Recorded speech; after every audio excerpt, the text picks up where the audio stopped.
Herkese salam. Davam edirik biologiya fənnindən Dövlət İmtahan Mərkəzinin təşkil etmiş olduğu ali məktəblərə qəbul imtahanlarının test sual nümunələrini izah elə. Bugün sizlərə təqdim edəcəyim izah 2022-ci tədris ilinin birinci cəhd imtahanının sualları olacaq. İlk sualımızla başlayaq. İnsan skeletinin şəkildə göstərilən hissəsi. Şəkildə bizə aşağı ətraf skeleti təsvir edilmişdir. Aşağı ətrafın həm qurşaq, həm də sərbəst hissəsini görürük. Çanaq sümüyü verilmişdir, bu qurşağa aiddir və sərbəst hissə verilmişdir. Burada bud sümüyünü, baldır sümüklərini, inci qamış olmaqla bir də ayaq sümüklərini burada görmüş oluruq. Və keçək sualımızın həllinə. Bilavasitə qarışıq sümüyə birləşmir.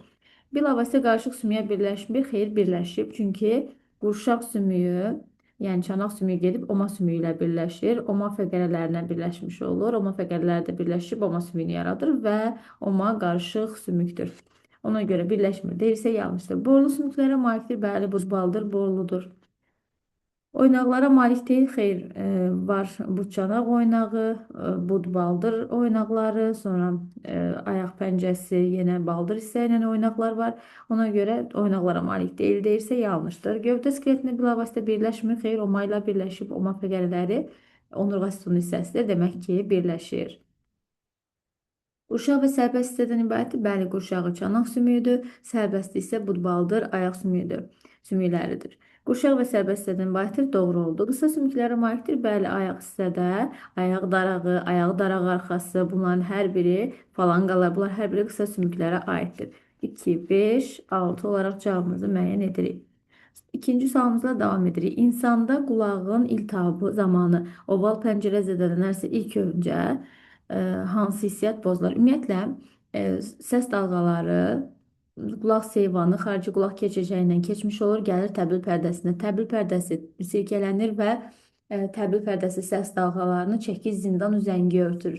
Çəkic zindan üzəngi sümükləri orta qulaqdadır və bu sümüklər gələn səs dalğalarının gücünü 20 dəfəyə qədər artırır. Çəkic söykənir təbil pərdəsinə, çəkic pərdədən aldı dalğanı, çəkic zindanı ötürür, zindan üzəngiyə, üzəngi gedir oval pəncərəyə. Oval pəncərəni sanki döyür və üzəngi sümüyü oval pəncərəni çəkəndə daxili qulaqda olan maye silkələnir. Deməli, orada endolimfa və perilimfa mayeləri vardır. Sümük labirintlə pərdəli labirintin arasında perilimfa, pərdəli labirintin içində isə endolimfa mayesi vardır. Həmin o mayelər silkələndikdə ilbizdə olan korte orqanındakı reseptorlar qıcıqlanır. Həmin reseptorlar oyananda artıq səs dalğaları sinir impulsuna çevrilir. Deməli, oval pəncərə üzəngi sümüyü tərəfindən çəkildikdə artıq daxili qulaqdakı maye silkələnir. Yəni reseptorların qıcıqlanması üçün ilk şərait buradan başlayır. Əgər oval pəncərə zədələnmiş olarsa, bu zaman ilk öncə eşitmə hissiyatı pozulmuş olacaq. Sual 3 ilə davam edirik. Aşağıda göstərilənlərdən hansı doğru deyil? Albalı, alma, gilasın çiçəkləri çiqat çiçəyi yanlığına malikdir. Ümumiyyətlə, bu adı çəkilən bitkilər gülçəklər fəsiləsinə aiddir. Bunların da formulları K və L vardır. Həm kəsə yarpağı, həm ləçəyi vardır. Bir çiçəyin həm kəsə yarpağı, həm ləçəyi varsa, bunlar çiqat çiçəyi yanlığına malikdir. Bu doğru fikirdir. Yosunlar qeyri-cinsi və cinsi yolla çoxalır. Bəli, xlorella istisna. Deməli, digərlərində biz xlamidamid olsun, Logix olsun, digərlərində biz həm cinsi, həm qeyri-cinsi çoxalmanı öyrənmişdik. Ona görə doğrudur. Çayır və ayrıqotu kökümsova malikdir, yəni kökümsovla çoxalır. Çayır, ayrıqotu, dəvədəbanı, gicitgən, inci çiçəyi, əsmə, bu kimi bitkilər, qıcı kimlərin nümayəndələr, bunlarda kökümsov vardır. Ona görə çoxala bilir, kökümsovla çoxala bilir, doğrudur. Qıcılarda kökümsov olmur, xeyr, yanlışdır. Bu ayın yeraltı hissəsi kökümsovu vardır. Ona görə olmur deyirsə yanlışdır. Bağayarpağın çiçəkləri saplaqsızdır, bu doğru fikirdir. Sadə salxım, sadə sümbül üzrə istəyirəm çiçək qrupuna malikdir. Bağayarpağı və səhləb və çiçəklər saplaqsız şəkildə əsasıq üzərində yerləşmiş olur. Ona görə doğru fikirdir. Bunu da götürmədik. Bizim yanlışımız D variantı idi. Sual 4 ilə davam edirik. Təkamül prosesində hansı orqanizmların ilk dəfə meydana gəlməsi eyni dövrə təsadüf edib? Çılpaq toxumlar Paleozoy erasının Devon dövründə, əsl quşlar isə Mezozoy erasının Təbaşir dövründədir. Eyni dövrdə deyirlər. Psilofitlər və sudoqurda yaşayanlar. Psilofitlərin nə zaman meydana gəlməsi bizim geoxronoloji cədvəlimizdə tam olaraq əksini tapmasa da, ən azından biz onun quruya çıxmasını bilirik ki, Ordovikdə quruya çıxıb. Demək ki, bu da bir daha öncə əmələ gəlib ki, Ordovikdə artıq quruya çıxdı və deməli Ordovikdə quruya çıxıb psilofitlər, sudoqurda yaşayanlar isə Devonda əmələ gəlib. Qədim sudoqurda yaşayanlar. Ona görə də bunlar eyni dövrdə yaranmayıblar. Qıcılar və stegosefallar. Qıcılar, qatır quyruqlar, deməli Devondadır. Planlar Silurda, amma qıcılar və qatır quyruqlar Devondadır. Həmçinin stegosefallar da deməli Devonda yaranmış olacaq. Eyni dövrə təsadüf edəcəklər. Çiyəli bitkilər Mezozoy erasının təbaşir dövründə, ilk məməlilər isə Mezozoyun triyasındadır, olmaz. Qıcı kimlər və ilk sürünənlər, daha sonra qıcılar və ilk sürünənlər, qıcılar Devondadır, ilk sürünənlər isə daş kömürdədir. Ona görə götürə bilmədik. Bizim eyni dövrə təsadüf edənlərimiz qıcılar və stegosefalların yaranması oldu. Sual 5 ilə davam edirik. Bizə verilib qaraciyər. Qaraciyər yerləşir qarın boşluğunda və qaraciyər öd ifraz edir. Xüsusi axacaqla 12 barmaq bağırsağı açılır. Demək ki, o xarici sekresiya vəzlərinə aiddir. Sual 6 ilə davam edirik. Hansı biosfer deyil? Biosfer atmosferin aşağı hissəsi, bütün hidrosfer və litosferin yuxarı hissəsini əhatə edir. Litosferin yuxarı hissəsi olacaq biosfer. Hidrosferin aşağısı, yuxarısı fərqi yoxdur. Bütün hidrosfer dediyimiz üçün hidrosferin tamamı biosferi əhatə etmiş olur. Baxırıq, troposferin aşağısı, troposferin yuxarısı. Biz necə deyirik? Deməli, litosfer, hidrosfer, litosferin üst qatı, bütün hidrosfer, atmosferin aşağı qatları bizdən deməli əmələ gətirir biosferi. Ardıcıllıq necə gedir? Atmosfer hansı hissələrdən ibarətdir? Troposfer, sonra ozon ekranı, stratosfer gəlir. Yəni, stratosfer daxil olmaqla atmosferdir. Artıq stratosferdən sonra, yəni atmosferin yuxarısı dediyimiz hissədə canlı olmayacaq. Yəni, troposferin aşağısında da canlılar var. Troposferin yuxarı hissəsində də qismən bakteriya sporları və s. göbələk sporu, bakteriya sporu rast gəlmək olar. Oranı da biraz biosfer adlandıra bilərik. Yəni, biosfer adlandıra bilərik. Amma atmosferin yuxarı hissəsi biz biosfer deyə bilməyəcəyik. Yəni, troposferin aşağı və yuxarı hüdudlarında biz canlıya aid izlər görə bilərik, biosfer adlandıra bilərik. Amma atmosferin yuxarı hissəsində canlı yoxdur. Ora biosfer adlandırıla bilməz. Sual 7. Maral mamırı. Maral mamırı şibyədir. Bunu nəzərimizdə saxlayırıq. Şibyələr ya göbələk yosun birliyidir, ya da göbələk siyanobakteriya. Göbələk heterotrofdur. Yosun və ya siyanobakteriya isə mütləq orada fotosintez etməlidir, xlorofilə malik olmalıdır, avtotrofluq etməlidir, produsentlik etməlidir. Bunu nəzərimizdə saxlayırıq. Söyləmək olarmı deyir. Deməli, maral mamırının tablomunu əmələ gətirən hər iki orqanizmin heterotrof olduğunu söyləmək olarmı? Təbii ki, olmaz. Çünki bunlar müştərək yaşam sürürlər. Biri digərinə fayda verməlidir. Deməli, bitki və ya yosun və ya bakteriya, siyanobakteriya burada fotosintez edib üzv maddəni göbələyə verməli. Göbələk isə suyu mineralı, yosun və ya siyanobakteriya verməlidir. Yəni, müştərək olaraq bir-birinə fayda verməlidirlər. Hər ikisi heterotropluq edə bilməz. Mütləq orada bakteriya və ya siyanobakteriya və ya yosun fotosintez etməlidir, produsentlik etməlidir. Olmaz. Onu əmələ gətirən orqanizmlərdən biri mütləq produsent olmalıdır. Sual 8 ilə davam edirik.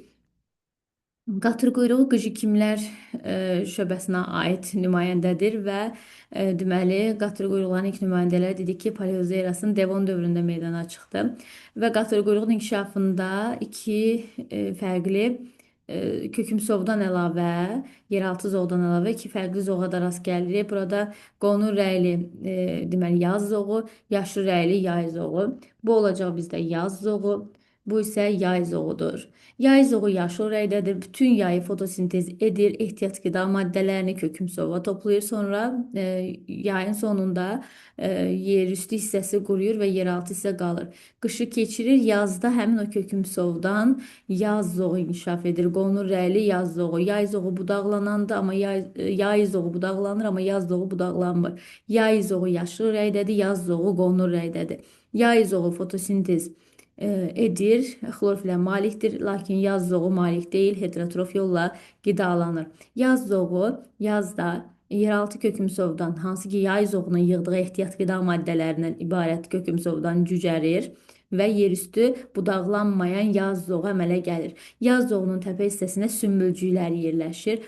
Həmin o sümbülcüklər içərisində meyoz gedir. Sümbülcüyün xromosom yığımı diploid olduğu halda daxilində meyoz prosesi gedir. Haploid sporlar yaranır. Sporlar əlverişli mühit tapanda cücərir. Sporlardan cücərən cücərti protaldır. Sporun xromosom yığımı haploiddir, protal da haploiddir. Protalda deməli antiridlər, arxegonilər əmələ gəlir və mayalanma prosesi gedir. Eynən erkək qıcda olduğu kimi də mayalanmış yumurtacı olan zigot yaranır. Həmin o zigot diploid xromosom yığımlıdır.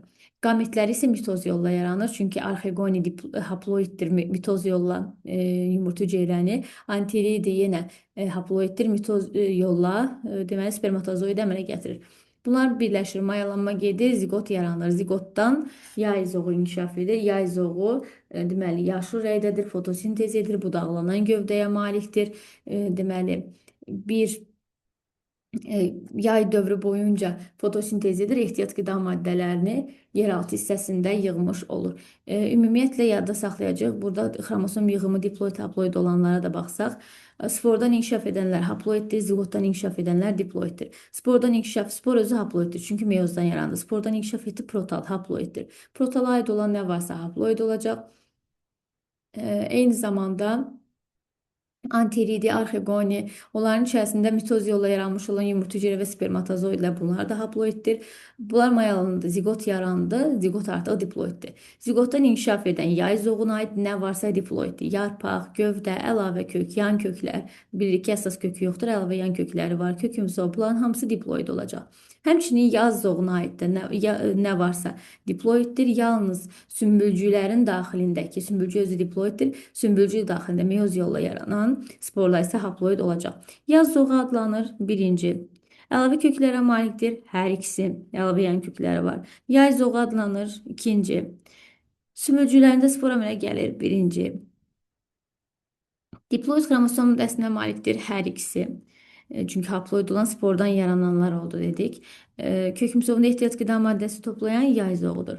Deməli 1-ə 1, 4, 2-ə 3, 6, 3-ə 2, 5 olaraq cavabımızı müəyyən etmiş oluruq. Sual 9 ilə davam edirik. Günəbaxan meyoz prosesi getməyən çiçəklərində nə əmələ gəlməz? Günəbaxan mürəkkəb çiçəklər fəsiləsinin nümayəndəsidir və mürəkkəb çiçəklər fəsiləsinin çiçək qrupu səbətdir. Günəbaxanın səbətində kənarda yerləşən yalançı deyiciyi şəkilli çiçəklərdir. Onların erkəkciyi, dişiciyi olmaz. K0, L5, Y0, D0 formuluna sahibdirlər. Ortada gedən boru şəkilləri isə K0, L5, Y5, D1 formuluna malikdirlər. Dişicikləri də iki ağızlığı da unutmuruq. Burada bizə deməli deyir ki, meyoz getməyən. Meyoz gedər erkəkçikdə və dişicikdə. Əgər meyoz getmirsə, təbii ki, burada meyvə və toxum əmələ gəlməyəcək deməkdir. Ləçəklər, baxın, yalançı dilcikdə də ləçək var.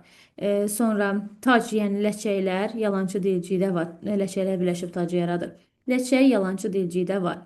Sonra çiçək yanlığında yenə ləçək yalançı dilcikdə var. Amma meyvə və toxum boru şəkilli əsl deməli çiçəklərdə olacağı üçün deməli yaranmayacaqdır. Sual 10 ilə davam edirik. Şəkildə səslən insanda simpatik və parasimpatik şöbələr və onların təsir etdikləri orqanlar arasında uyğunluğu müəyyən edin. Ümumiyyətlə qısaca yadımıza salaq.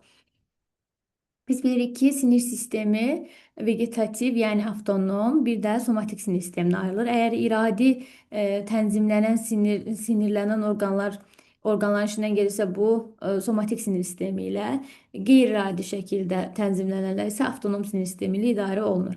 Avtonom sinir sistemində bölürük iki yerə, simpatik və parasimpatik sinirlər. Simpatik sinirlər adətən gücləndirici təsirə malikdir. Parasimpatik sinirlər isə simpatikin təsirini zəiflədir. Yəni, simpatikin tam əksini edir. Simpatik gücləndirsə, onun əksinə fəaliyyət göstərəndə parasimpatikdir.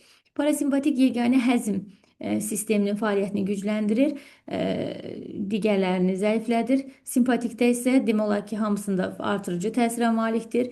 Yeganə həzm sistemidir ki, onun fəaliyyətini zəiflədir. Bu nəzərimizdə saxlayandan sonra keçirik testimizin izahına. Deməli, parasimpatik sinirlər hardan çıxa bilər? Parasimpatik sinirlər çıxar beyin kötüyündən, bir də çıxa bilər oma şöbəsindən, onurğa beynin oma şöbəsindən. Simpatik sinirlər isə onurğa beynin döş, və bel şöbələrindən çıxmış olur. Bizə birinci verir ürək. Ürəyə gələn simpatik və parasimpatik ardıcıllıq ilə istəyir. Ürəyin simpatik sinirləri döş şöbəsindən çıxacaq onurğa beyində və ürəyin parasimpatik sinirlər, ürəyə gələn parasimpatik sinirlər beyin kötüyündən çıxmış olacaq. Cinsiyyət orqanlarını görürük qadında. Qadında cinsiyyət orqanları çanaq boşluğunda yerləşir. Yadda saxlayacaq ki, çanaq boşluğunda yerləşən orqanların parasimpatiki omadan, yerdə qalanlarda isə parasimpatik beyin kötüyündən çıxmış olur əsasən. Cinsiyyət orqanları çanaqda yerləşir. O zaman onun simpatiki bel şöbəsindən gələcək, lakin parasimpatiki isə oma şöbəsindən gəlmiş olacaq. Böyrəklərimizlə davam edək. Böyrəklərimizdə dedik ki, qarın boşluğunda olur. Qarın boşluğundadırsa onun parasimpatiki çıxacaq beyin kötüyündən, simpatik isə beldən, simpatiki beldən, parasimpatik isə beyin kötüyündən çıxmış olacaq. 2-1, 3-4, 3-1 olaraq cavabımızı müəyyən etmiş oluruq. Sual 11 ilə davam edirik. Palıd yarpağının şəkildə göstərilən hissəsində hansı toxuma qrupu yoxdur? Deməli, bu bizdə yarpağın ən kəsiyidir, yarpağın kəsiyidir və yarpaq kəsiyində biz burada üst və alt dəriciyi görürük. Dəricikdə ağılcıqları görürük. Demək ki, örtüyü toxuması var. Biz burada borulu lifli damar dəsti görürük. Borular ötürücü toxumaya aiddir. Liflər mexaniki toxumaya aiddir. Deməli, ötürücü gördük, mexaniki gördük. Daha sonra biz burada sütunvari və süngərvari toxuma görürük. Bura süngərvari, burası sütunvari toxumanı əks etdirir. Üst dərciyin altında sütunvari, alt dərciyin altında isə süngərvari toxuma yerləşir. Sütunvari toxumanın xlorofil pigmenti xlorplastlar daha sıx idi, süngərvari isə daha seyrək yerləşirdi. Və əsas toxumanı da biz burada görmüş olduq. Əsas toxumanın fotosintez edici növünü burada görmüş olduq. Lakin törəci toxumaya rast gəlmədik. İnsanda 3 eyni yumurta əkizinin zigotunun əmələ gəlməsinə, eyni yumurta əkizi deyirsə, bir yumurtacı ilə bir spermatozoid tərəfindən mayalanır, bir zigot yaranır. Bu zigotdan 3 eyni yumurta əkizi inkişaf edir. Zigot bölünüb blastomerlər yaradır. O blastomerlərdən 3 eyni yumurta əkizi uşaq dünyaya gəlmiş olur. Deməli, burada bir spermatozoid iştirak etmiş oldu. Sual 13 ilə davam edirik. İnsanda kiçik qan dövranını ürək boşluğu ilə bilavasitə əlaqələndirən qan damarlarının sayı qanı ürək boşluğuna daxil edən və çıxaran damarların ümumi sayından neçə faizini təşkil edir? Burada qısaca ürəyin quruluşunu xatırlatmaq istərdim. Deməli, biz bilirik ki, insan ürəyi 4 kameraldır, insan məməli canlılara aiddir. Bütün məməlilərdə olduğu kimi bizdə də ürək 4 kameraldır. 2 qulaqcıq, 2 mədəcikdən ibarətdir. Sağ qulaqcığımızda venoz qandır. Sağ mədəciyimizdə venoz qandır. Sağ qulaqcığımızda 2 damar birləşir, yuxarı və aşağı boş vena. Bunlar venoz qanı gətirən damarlardır. Sağ mədəciyimiz isə ağciyər kötüyü birləşir. Ağciyər kötüyü isə venoz qanı ürəkdən çıxaran damardır. Ağciyər kötüyü də 2 ağciyər arteriyasına şaxələnmiş olur. Bu bizim ürəyimizin sağ hissəsi. Deməli, sağ mədəciyimizə birləşdi ağciyər kötüyü, sağ qulaqcığımıza birləşdi yuxarı aşağı boş venalar. Ürəyin sol hissəsinə də nəzər salaq. Ürəyin sol hissəsində arterial qan olacaq. Sol qulaqcıqda da, həmçinin sol mədəcikdə də arterial qandır. Sol qulaqcığa qanı gətirən damarlar 4 ədəd ağciyər venalarıdır. Sol mədəcikdən qanı çıxaran damar isə aorta damarıdır. Bunları xatırlamış olduqsa, kiçik qan dövranı haqqında da qısaca deyim. Ümumiyyətlə, dövranlar necə əlaqələrini necə yadda saxlayacaqdıq? Həmişə dövranlar başlayar. Mədəcikdə bitər qulaqcıqda. Böyük qan dövranından söhbət gedirsə, böyük qan dövranı başlayır sol mədəcikdə, gəlir bitir sağ qulaqcıqda. Kiçik qan dövranı isə sağ mədəcikdə başlayar, sol qulaqcıqda bitər. Deməli, kiçik qan dövranı əgər sağ mədəcikdə başlayıb sol qulaqcıqda bitirsə, bu ağciyər kötüyü ilə başlayır deməkdir. Yəni bir damarla başladı və ağciyər venaları ilə bitəcək. Yəni 4 damarla bitdi. Bir damarla başladı, 4 damarla bitdi. Ümumilikdə kiçik qan dövranını ürəklə əlaqələndirən 5 damar oldu. Gəldik böyük qan dövranına. Böyük qan dövranı isə aorta ilə başlayır, bir damarla başlayır və yuxarı aşağı boş venalarla bitir, 2 damarla bitir. Böyük qan dövranı da ürəkli 3 damarla bilavasitə əlaqələnmiş oldu. Bunları xatırladıqsa, indi ürəyə ümumi birləşən damarlarımız 8 ədəddir. Kiçik qan dövranını ürəklə əlaqələndirən damarların isə 5 ədəddir. 8-imiz əgər bizim 100%dirsə, 5 olacaq x faiz. 500-ü də 8-ə böldükdə, səhv etmirəmsə, 62,5% etmiş olacaq. Cevabımızı müəyyən edirik Y variantı olarak. Sual 14. Sayı cütdür.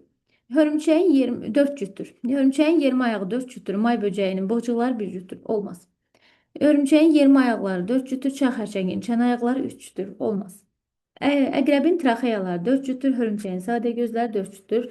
Olar götürdük. Doğrudur. Hörümçəyin traxeyaları 1 cütdür. May böceğinin 4 siniri 3 ədəddir. Olmaz. May böceğinin qanadları 2 cütdür. Çağ xərçəngin qısa bıçaqları 1 cütdür. Olmaz. Sual 15 ilə davam edirik. Şəkildə insan böyrəyinin qan dövranı sxematik olaraq təsvir edilmişdir. Yanlışı bizdən istəyir. Biz bilirik ki, böyrəyə qanı gətirir, böyrək arteriyası, böyrəkdən də qan çıxacaq, böyrək venası. Böyrək arteriyası sidik cövhərinin, qidalı maddələrin, mineralın, suyun, zərərli maddələrin və oksigen qazının çox olduğu qanı gətirir. Böyrək venasında süzülmə, ümumiyyətlə böyrəkdə süzülmə prosesi getdiyi üçün süzülmənin sonunda, yəni böyrəklər qanı zərərli maddələrin artığından, mineralın artığından, duzun artığından, suyun artığından təmizlədiyi üçün böyrək venası ilə hər bir şey azalmış şəkildə çıxır. Təbii ki, burada eritrositlərdən, qan forma elementlərindən danışmırıq. Yəni müqayisə etdiyimiz anlayışlar içərisində, misal üçün mineral arteriyada çoxdursa, venada azdır. Sidik cövhəri arteriya çoxdursa, venada azdır. Glukoza arteriya çoxdursa, venada azdır. Bu şəkildə müqayisə et, su həmçinin bu şəkildə müqayisə etmiş oluruq. Lakin yeganə qazlarda burada diqqətli olacağıq. Oksigenin miqdarı arteriyada çoxdur. Karbonun miqdarı azdır arteriyada. Venada isə karbon qazının miqdarı çoxalır, oksigen qazının miqdarı isə az olur. Çünki böyrək özü də oksigen qazından, arteriyanın gətirdiyi oksigen qazından istifadə etmiş olacaq. Lakin formal elementlər, əgər böyrəkdə hər hansı bir çatışmazlıq yoxdursa, qan axma yoxdursa, eritrosit miqdarı, formal element miqdarı niyə azalsın ki? Ona görə dəyişməz. Mineral duz miqdarı böyrək arteriyasında, böyrək venasında çox deyilsə yanlışdır. Biz dedik ki, böyrək arteriyasıyla nə gəlirsə çox gəlir, bir dənə karbon qazından başqa. Böyrək venasında da nə çıxırsa az çıxır, müqayisə etdiyimiz anlayışlardan təbii ki, bir dənə karbon qazının miqdarı artmış olaraq çıxır.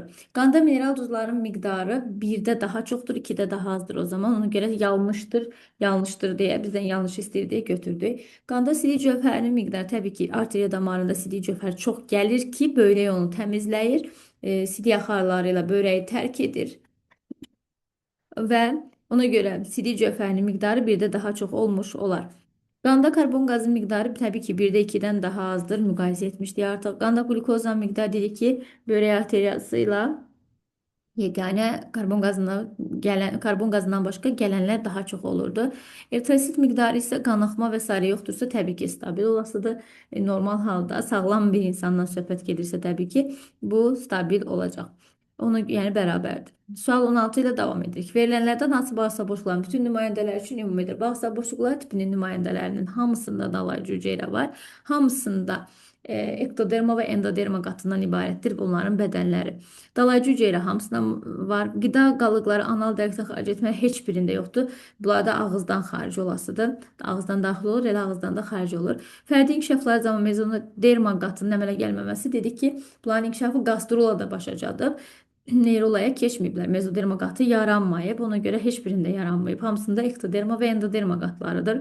Ona görə 1-3. Koloniya halında yaşamalar, bütün nümayəndələr koloniya halında yaşamır. Bəli, varmı belə nümayəndələri? Var. Mərcan polipləri, belə deyək, mərcan qayalarını yaradır. Onlar polip halında, koloniya halında yaşayırlar. Məsəl üçün onların tək yaşayan nümayəndəsi aktinia, sfoil meduzalar nümayəndələri tək yaşayır, hidrozoalar da tək yaşayır. Ona görə hamısında koloniya deyə bilmərik. Ona görə cavabımız olacaq B variantı. Sual 17 ilə davam edirik. Şəkildəki yetkin orqanizm üçün doğru mülahisələri seçin. Bu xanı balığıdır. Xanı balığı sümüklü balıqlara aiddir. Skeleti əsasən qığırdaqdan təşkil olmuşdur. Xeyr, sümükdən təşkil olunub. Yanlışdır. Sümüklü balıqların üzmə qovuğu var.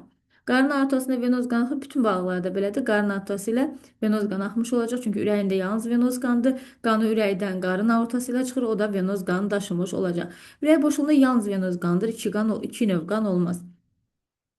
Qəlsəm qapaqları qığırdaqlı balıqların yoxdur. Sümüklərdə var.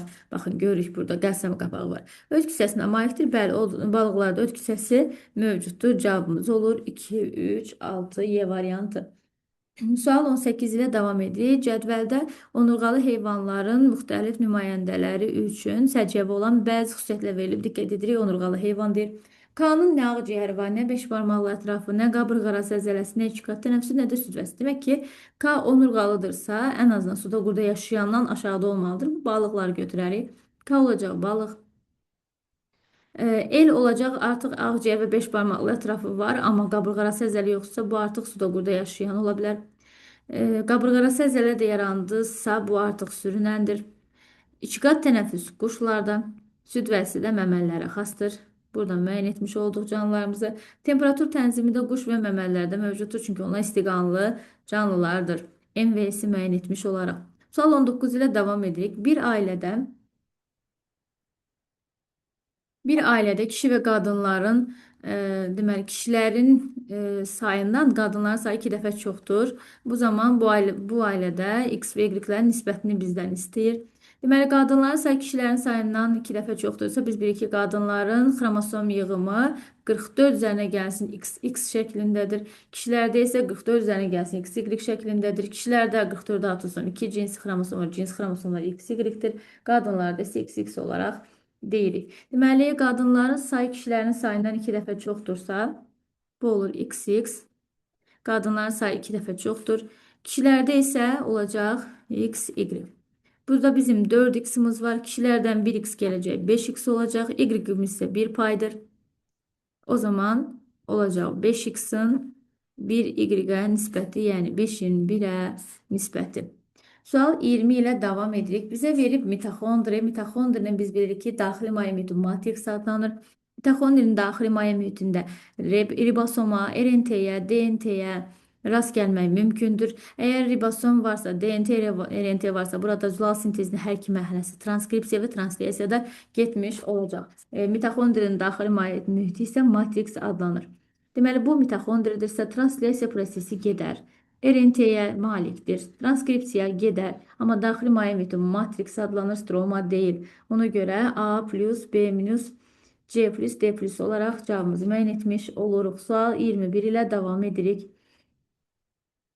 Kələmin meyvəsində ara kəsmə nədən əmələ gəlir? Ümumiyyətlə biz bilirik ki, yumurtalıqdan meyvə, yumurtacıqdan toxum əmələ gəlir. Əgər yumurtalıqdan meyvə əmələ gəlibsə, təbii ki, yumurtalığın divarından da bu ara kəsmə, ümumiyyətlə meyvə yanlığının hər hansı bir hissəsi yaranmış olar. Sual 22 ilə davam edirik. Hansı qrafik qidadakı zülalların insan həzm kanalına keçməsi zamanı həzm şirələrinin təsirində amin turşunan miqdarının dəyişməsini göstərir? Ağız, mədə və 12 barmaq bağırsaq verir. Bilirik ki, ağızda deməli, zulalların parçalanması baş vermir. Mədədə zulallar parçalanır. Mürəkkəb zulallar sadə zulallara pepsin fermentinin təsiri ilə, bir də süd zulallarının laxtalanması baş verir ki, bu da ximozin fermentinin təsiri ilə olur. Ağızda ümumiyyətlə amin turşusuna rast gəlməyəcək, çünki zulal parçalanmayacaq. Ona görə sıfırdan gedirik. Mədədə cüzi miqdarda, əsasən orada mürəkkəb zulal sadə zulala parçalanır. Bir də ximozin süd zulallarını laxtalandırır deyə burada amin turşusuna artıq rast gəlirik. Amma ən çox amin turşusunu biz görəcəyik 12 barmaq bağırsaqda. Çünki sadə zulallar amin turşularına tripsinin təsiri ilə 12 barmaq bağırsaqda parçalanmış olur. Ona görə cavabımız olur D variantı. Sual 23 ilə davam edirik. Hüceyrəsində membranlı orqanoidləri olmayan canlılarla bağlı aşağıdakı ifadələrdən hansı doğru deyil? Membran quruluşlu orqanoidi olmayan canlılardan söhbət gedirsə, təbii ki, biz bakteriyalardan danışırıq. Yəni prokaryotlardan danışırıq. Bakteriyaların həm DNT-si, həm RNT-si, həm ribosomu var. O zaman transkripsiya, translyasiya prosesi gedir. Amma sitoplazmada. Transkripsiya prosesinə rast gəlinmir deyil, yanlışdır. Rast gəlinir, biz yanlışları axtarırıq. Rast gəlinir. Çox hüceyrəli nümayəndəsi yoxdur. Bəli, bütün bakteriyalar bir hüceyrəlidir. İşığın təsiri ilə qeyri-üzv maddədən üzv maddə sintez edən nümayəndələr rast gəlinir. Bəli, xlorofilə malik olan fotosintetik nümayəndələri var. Qırmızı bakteriya, yaşıl bakteriya və siyanobakteriya. Avtotrof nümayəndələri üçün enerji mənbəyi yalnız günəşdir. Xeyr. Avtotrof nümayəndələri xemosintez edicilər və fotosintez edicilərdir. Xemosintez edicilər kimi enerji mənbəyi kimi kimyəvi rabitələrin enerjisindən istifadə edir. Bəli, fotosintetiklər üçün bu ifadə doğru ola bilər, amma xemosintetiklərdə günəş enerjisi deyil də kimyəvi rabitələrin enerjisidir. Bu fikir yanlışdır. Redusent nümayəndələrinə rast gəlir. Bəli, bakteriyaların əksəriyyəti saprofitdir və torpaqda olan bakteriyalar parçalanma prosesini, çürüme prosesini həyata keçirən redusentlərdir. Ona görə də redusent nümayəndələrinə rast gəlinir deyə cavabımızı 1-4 olaraq müəyyən edirik. Sual 24 ilə davam edirik. Hansı qurdların sürfələrinə insanın qan damar sisteminə təsadüf olunur? Ümumiyyətlə, ankilostoma sapqurdlar tipinin nümayəndəsidir. Asqar sapqurdlar tipinin nümayəndəsi. Bunlar geohelmintlərə aiddir. Qurdları müəyyən etmiş olsaq, ankilostoma qurddur, öküz soliteri qurddur, insan askoidi qurddur, burada exnokok qurddur və planari qurddur. Liamblia birincisi protozoozlara aiddir. Burada ümumiyyətlə müzakirə etməyəcək bunu. Bəli, insanda parasit edə bilərmi? Edə bilər. Qanında rast gəlinə bilərmi? Yumurtalar qanında rast gəlinir. Amma daha doğrusu dövriyyəyə, Liamblia özü bir hüceyrəlidir. Dövriyyədə, yəni rast gəlinir insanın qanında. Yəni bir hüceyrə zat yumurta qoymaz orada, o ifadə doğru deyil. Yəni belə deyək, insan qanında rast gəlinir. Bəli, inkişaf dövriyyəsində insan qanında rast gəlinə bilər. Amma protozoozlara aiddir. Qurd deyil, helmint deyil. Digər helmintlərə baxsaq, burada qurdlardan baxsaq, axplanari ümumiyyətlə insan bədənində parazit, ümumiyyətlə parazit deyil. Ona görə müqayisə etməyəcəyik. Digərlərinin inkişaf dövrlərini qısaca xatırlatmaq istərdim. Deməli, ankilostoma insanın qan damar sistemində rast gəlinə bilər. Ankilostoma inkişaf dövriyyəsində torpaqdan insanın, belə deyək, qanına keçə bilər. Askaridlə ankilostoma əgər torpaqdan yumurta içərisində sürfə mərhələsinə yoluxarsa dövriyyə eyni gedir. Sadəcə ankilostomanın fərqi ondan ibarət ki, dəri vasitəsilə də yoluxa bilir, əlin və ayağın dərisindən yoluxa bilir. Hər bir halda qanda rast gəlinir. Askarid inkişaf dövriyyəsindən deyək, askarid torpaqda deməli yenici qoymuş sürfələr, yumurtalar insan bədəninə daxil olarsa inkişaf baş vermir. Amma torpaqda rütubət, istilik, oksigenin olduğu bir dövrdə, bir şəraitdə 2 həftə dövr keçirir. 2 həftəlik bir periodu keçirdikdən sonra invaziv yoluxucu mərhələyə gəlir. Deməli, askarid torpaqda 2 həftəlik rütubət, istilik, oksigenin olduğu bir mühitdə yaşayır. Onun yumurtalarından yumurta içərisində sürfə inkişaf edir. Və həmin yumurta içərisində sürfəni artıq biz qəbul etdikdə ağızla, qida borusu, mədə, bağırsaq. Bağırsaqda sürfənin divarı, yumurtanın divarı əriyir, sürfə çıxır. Bu sürfə bağırsaq divarlarını deşir, keçir, qan damarlarıyla gəlir qaraciyərə. Qaraciyərdən qapı venasına daxil olur, qaraciyər venasına çıxır. Aşağı boş vena ilə sağ qulaqcıq, sağ mədəcik, ağciyər kötüyü gedir ağciyər arteriyalarıyla ağciyərlərə. Ağciyərləri qıcıqlandırır insan orada. Belə deyək, bu sürfə yetkin, bu cavan sürfədir, yetkin sürfəyə çevrilir və yetkin sürfə insanın ağciyərlərini qıcıqlandırdıqda onu öskürməsinə səbəb olur. Öskürdükdə bəlxəmlə ağza gəlir və insan onu təkrar otduqda ağız, qulaq, qida borusu, mədə, bağırsaqda artıq yetkin fərdə çevrilir. Yetkin fərddə orada deməli ayrı cinslidir. Erkək və dişi fərdlər cütləşərək dişi fərdlər tərəfindən yumurta qoyulur. Yumurtaları insanın nazik bağırsağını nəcis vasitəsilə tərk etmiş olur. Əgər ankilostomada torpaqda yumurta içərisində sürfə mərhələsində insan bədəninə yoluxarsa, eynən ardıcıllıq bu şəkildə getmiş olacaq. Yəni insanın qan dövranında rast gəlindi, tənəffüs sistemində rast gəlindi, ona görə də həzm sistemində rast gəlindi. Bunların hər ikisini qandama sisteminə rast gəlinirə götürmüş oluruq. Bir də ankilostomanın inkişafında dəridən yoluxma var. Dəridən yoluxursa burada qaraciyəri görmədən, deyək ki, ayağın dərisindən yoluxursa qaraciyəri görmədən, misal üçün ayaq venaları vasitəsilə gələcək. Bu venaları daha sonra keçdi aşağı boş vena ilə birbaşa sağ qulaqcağa. Yəni orada qaraciyəri görmədən gələcək və ya əlin dərisindən yoluxarsa yenə yuxarı boş vena ilə qaraciyəri görmədən gəlmiş olacaq. Dəridən yoluxandakı fərqimiz bundan ibarətdir. Digər dövriyyə, yəni ürəyə gəldikdən sonraki dövriyyə eynən getmiş olur. Gəldi öküz soliteri. Öküz soliteri insan onun əsas sahibidir və yetkin mərhələdə nazik bağırsağında parasit etmiş olur. İnsanın qanında rast gəlinməz. Liamblian dediyi artıq o protozoozdur, qurd deyil. Exnokokun inkişaf dövriyyəsinə də nəzər salmış olsaq, exnokok insan onun aralıq sahibidir. Exnokokun əsas sahibi isə yırtıcı heyvanlardır. Əsas sahibi nazik bağırsağında yetkin fərd yaşayır. Orada belə deyək, mayalanma gedir. Özünün toxumluğunun spermatozoidi özünün yumurta hüceyrəsini mayalandırır. Mayalanmış yumurtalar nəcis vasitəsilə xarici olunur. İtin vesaire tüklerine yapışır. Yırtıcı heyvanlardan əsasən it, pişik bunların tüklerine yapıştıkta insan bu heyvanı sığalladıkda deyək ki, yumurtalar insanın əlində qalır. Natəmizlik nəticəsində əllər təmiz yuyulmadıqda dırnaqlar arasında vesaire qalan yumurtalar ağza keçir. Ağızla qida borusu, mədə, bağırsaq deməli yumurtalardan sürfələr çıxır, altı qarmaqlı sürfə inkişaf edir. Həmin o sürfələr qan damarlarını deşərək keçir qana və qanla gəlir qaraciyərə. Qaraciyərdən qapı venası da daxil olur, qaraciyər venası da çıxır, gəlir insanın ürəyinə. Sağ qulacıq, sağ mədəcik gedir ağciyərlərə. Əsasən ağciyərlərdə parazitlik edir. Askaritdən fərqli olaraq arterial qanda da rast gəlinə bilər. Askarit yalnız venoz qanda rast gəlinir, amma exnokok deməli həm venoz, həm arterial qanda rast gəlinə bilər. Ankilostomi vaskaridə isə biz yalnız venoz qanda rast gəlinir deyəcəyik. Ürəyin sol hissəsində təmiz qan olan hissədə olmayacaqdır. Askaritlə ankilostoma, exnokok belə deyil. Exnokok ağciyərlərdən yenidən ürəyə qayıda bilir.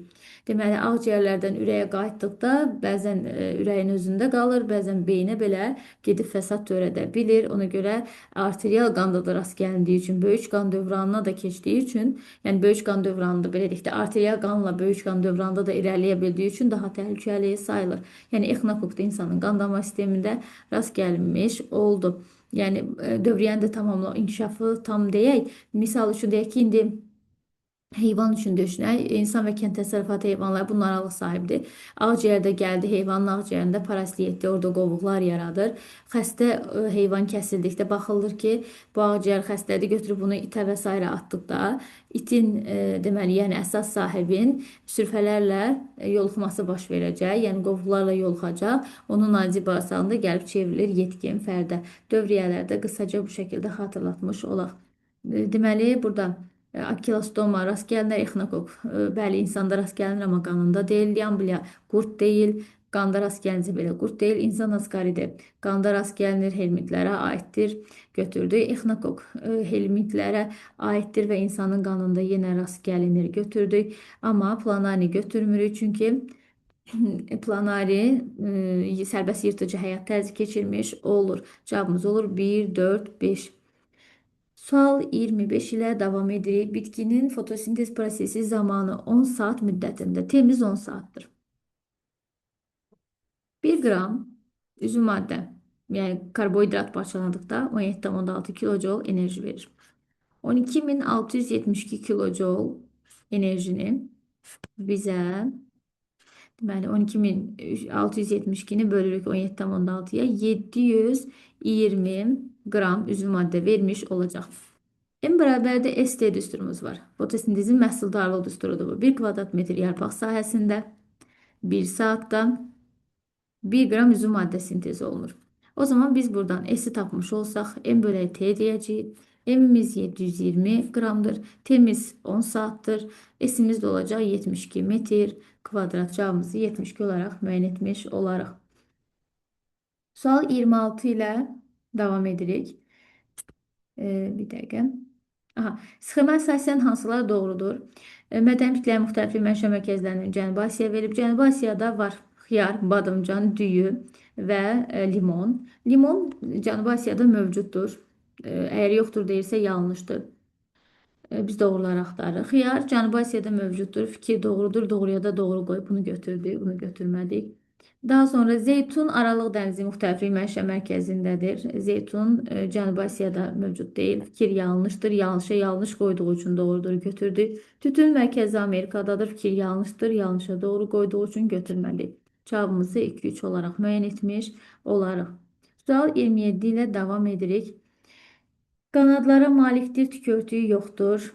Biz bura nə götürə bilərik? Qanadlara malikdir, amma tükörtüyü yoxdursa bura quşlar gedər. Pingvin və demək bu quşu və pingvini götürərik. Qanadlara malikdir, plasentası varsa bu yarasadır. Yarasa məməlidir və qanadlara malikdir. Deməli A-nı götürdük 2-yə. Gəldik, tükörtüyü yoxdur, plasentası olur. Burada ördək burnunda tükörtüyü var. Amma delfin məməlidir, plasentası var, lakin tükörtüyü yoxdur. 1-ə D, Y, 2-yə A, 3-ə C olaraq cavabımızı müəyyən edirik. Nəhayət gəlirik situasiyamızın izahına. Cədvəldə mayalanmada iştirak edən çiçəkli bitkilərin xromosom dəstələri verilmişdir. Deməli, erkək bitki 4 N xromosom yığımına malikdir. Dişi isə 2 N xromosom yığımına malikdir. Buradan qeyd edək bir daha. Deməli, dişi bizdə 2 N'dir, erkək isə 4 N'dir. Erkək mayalanma prosesində spermlər iştirak edəcək. Bunların xromosom yığımı olacaq 2 N. Dişinin mayalanma prosesində mərkəzi hüceyrə iştirak edir. Bu 2 N'dir, çünki mərkəzi hüceyrə dişi nədirsə, onun somatik hüceyrəsinin xromosom yığımına malikdir. Yumurta hüceyrə isə dişinin xromosom yığımının yarısı qədər olacaqdır. Və mayalama prosesində bizdə nələr yaranır? Öncə yumurta hüceyrə spermlə mayalandıqda zigot yaranır. Yəni ziqotdan da çox hüceyrəli şey inkişaf edəcək. Yumurta hüceyrəmiz N, spermimiz 2N, o zaman bizim zigotumuz olur 3N. Bu bizim zigotumuzun xromosom yığımı. Endospermin xromosom yığımını da buradan müəyyən etmiş olsaq, mərkəzi hüceyrə üzərinə gəlsin sperm deyəcək. Yəni 2N üzərinə gəlsin 2N bərabərdir 4N demiş olaraq. Endospermin xromosom yığımı 4N, zigot isə 3N olacaq. Bunu hələ heç qrafikə nəzər salmadan kənarda yazırıq ki, bizim işimiz daha asan olsun və keçirik grafikin analizinə. Şeyim hissəsini buradan çəkərək göstərmək istərdim. Deməli, buradan çəkə bilərik məncə. Deməli, belə. Bizim dişi bitkimiz diploid xromosom yığımına malikdir. O zaman bizim mərkəzi hüceyrəmiz diploiddir. Kənardakı hüceyrələrimiz isə haploid olacaq. Həmçinin burada da mərkəzdə bu mərkəzdə olan da yumurta hüceyrədir. Bu da haploiddir. Spermlərimizin xromosom yığımına nəzər salsaq, spermlərimizin də xromosom yığımı olacaq 2N, 2N olaraq müəyyən etmiş olacaq. Və spermin biri gəlib yumurta hüceyrəni, digəri isə mərkəzi hüceyrəni mayalayacaq. Hal-hazırda bu spermlərdə rüşeym hissəsinə daxil ediriksə, rüşeym hissəsində 1, 2, 3, 4, 5, 6, 7, 8, 9 spermlər daxil olmaqla 9 ədəd hüceyrə vardır. Daha sonra 9 ədəd hüceyrə 8-ə düşüb harda? T1, T2 aralığına. 9-dan 8-ə harda düşdü? T1, T2 aralığında. O zaman nə oldu burada? Birinci yumurta hüceyrə spermlə mayalanıb zigotu yaratmış olur. Birinci mayalanma prosesi yumurta hüceyrənin sperm tərəfindən mayalanıb zigot və rüşeymin yaranmasıdır. Yəni zigot, sonra da zigot bölünərək çox hüceyrəli rüşeymi yaradır. Deməli, T1, T2 aralığında yumurta hüceyrənin spermlə mayalama prosesi, yəni zigotun yaranma prosesi getmiş olacaq. Enlər birləşib 2-ni yaradacaq. Əgər 8-dən 7-yə düşürsə, burada artıq yumurta hüceyrə, bu spermin biri gəlib yumurta hüceyrəni mayaladığı üçün triploid zigot yaranır bizdə burada və hüceyrə sayı 9-dan 8-ə düşmüş olacaq. Daha sonra keçirik. Spermin biri isə gedəcək. Bir dəqiqə bunu daha səliqəli yazaq. Sonda bizə situasiyanın suallarında lazım olacaq. Deməli, burada 2N'dir birləşdi. 3N zigot yaranmış oldu və burada artıq spermin biri yoxdur deyə hüceyrə sayı 8-ə düşmüş oldu. Daha sonra ikinci mayalama prosesində mərkəzi hüceyrə spermlə mayalanacaq və tetraploid endosperm yaranacaq. İkinci sperm də artıq getmiş oldu. Hüceyrə sayı 7-yə düşmüş olacaq. Deməli, burada qaldı 1, 2, 3, 4, 5 ədəd haploid hüceyrə, 1 ədəd tetraploid, 1 ədəd də triploid hüceyrəmiz. Yəni 7 ədəd hüceyrəmiz qalmış olur. Bu da T3, T4 aralığına təsadüf etdi. Cavab vərəqində cədvəli tamamlayın qeyd edir. Səhv eləmirəmsə cavab vərəqində spermlərin xromosom yığımlarının cəmini istəyir. 2 spermin xromosom yığımının cəmini istəyir. Spermlərimizin hər biri 2N'dir. Bunların da cəmi olacaq 4N. Daha sonra orada yumurta hüceyrənin xromosom yığımı istənirdi. Yumurta hüceyrənin xromosom yığımı haploiddir. Və mərkəzi hüceyrənin xromosom yığımı istənir. Mərkəzi hüceyrəndə xromosom yığımı olacaq. Deməli, diploid, bunları artıq müəyyən etmişdik. Sual 29-la davam edək. Deməli, əmələ gələn ləpə yarpağı toxum qabığının xromosom dəstələrinin nisbətini istəyir bizdən. Biz ümumiyyətlə demişdik ki, toxum ibarətdir qabıq, rüşeym və endospermdən. Rüşeym necə yaranır? Zigotdan. Yəni yumurta hüceyrə üzərinə gəlsin spermin birləşməsindən. Bizim yumurta hüceyrəmizin xromosom yığımı haploiddir. Sperm diploiddir. Zigotumuz 3N'dir. Zigot bölünərək rüşeym yaradır. Rüşeym hissələri hansılardır? Rüşeym kökçüyü, rüşeym gövdəciyi, rüşeym tumurcuğu və ləpə yarpağı. Deməli, bizim ləpə yarpağımızın xromosom yığımı nəymiş? 3N xromosom yığımına malikdir. toxum qabığının xromosom yığımı nədir? Bizim dişi bitkimizin xromosom yığımı diploiddir. Biz də bilirik ki, dişinin yumurtacığından toxum yaranır. Dişinin yumurtacığından toxum yaranırsa, yumurtacığı dişi nədirsə, elə onun bədən xromosom, yəni somatik hüceyrəsi xromosom yığımına malikdir. Ona görə də qabığımızın da xromosom yığımı 2n olacaq. Bizdən cəm deyil də nisbət istəyir, üçün 2-yə nisbəti olacaq. Və nəhayət Eleven diaqramı təsvir edilən 30-cu sualımıza baxaq. Burada cavab kartında Eleven diaqramı vardır. Mən deməli burada getmək istəyirəm necə? T1, T2 və T3, T4 aralığındakı hadisələri Eleven diaqramda təqdim edir. Mən proseslərin adlarını çəkərək hansı aralıqda olduğunu deyəcəm. Ondan sonra bir özümüzdən diaqram yığarıq. Yəni orada səhv etmirəmsə belə bir şey idi. X, daha doğrusu belə deyək. Burada T1, T2 aralığını vermişti. Burada T3, T4 aralığını vermişti. Və bir də ortaq xüsusiyyətləri bizdən istəyirdi. Yəni həm T1, T2-yə gedən, həm T3, T4-ə gedən ortada olmalıdır. T1-ə gedən burada, T1, T2-yə burada, T3, T4-ə də burada qeyd etmiş olacağıq. Deməli, öncə baxaq. Zigot yaranır. Zigot hansı aralıqda yarandı? Deməli, yumurta hüceyrənin spermlə mayalaması, yəni T1, T2 aralığında zigot yaranmış oldu. Burada isə mərkəzi hüceyrə spermlə mayalandı. Mərkəzi hüceyrə diploiddir. Sperm də diploiddir. Olacaq tetraploid. T1, T2 aralığında zigot yarandı. Mayalanma prosesi hər ikisində baş verir. Həm yumurta hüceyrənin spermlə, həm də mərkəzi hüceyrənin spermlə mayalanması hər ikisində baş vermiş olacaq. Deməli, bu həm T1, T2 aralığına, həm də T3, T4 aralığına getmiş olur. Yəni bu ortaqdır. Diploid hüceyrələrin sayı azalır. Mən baxıram ki,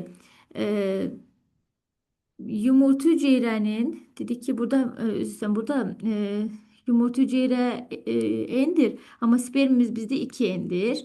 Ona görə zigotumuz 3n'dir burada. Burada müəyyən etmişdik, amma bu diaqramcı qrafikin üzərində yanlış qeyd etmişim, onu düzəldək. Deməli, bizim yumurta hüceyrəmiz n'dir, spermimiz 2n'dir.